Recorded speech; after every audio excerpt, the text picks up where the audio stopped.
Prophet Muhammad ﷺ, because he was the last of the prophets of Allah to come, he gave descriptions of Dajjal which were so precise, it is as if we could see him before us, because there was none to come after him.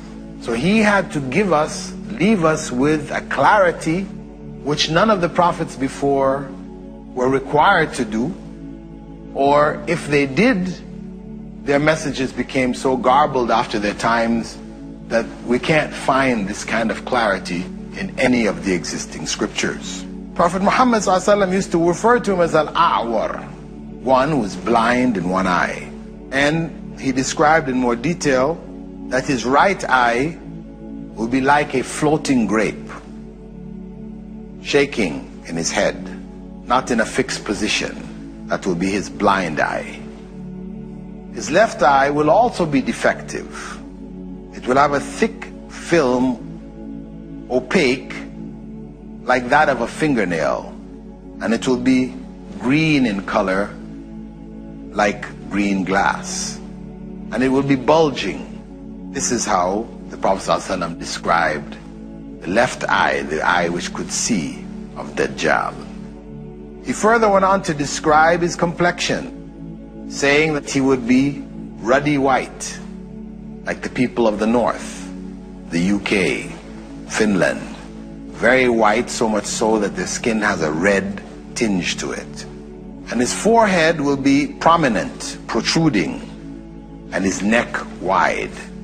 He will be short and stout, be young and very powerfully built, and his back will be slightly hunched. And when he walks, his feet would be set apart, not walking feet together, unusually far apart. And his hair will be curly locks, which look from a distance almost like snakes coiled on each other in his head, big locks. He will also be sterile. He will not have any children. According to the Prophet ﷺ, he most resembles a particular individual by the name of Abdul Uzza ibn Qatan.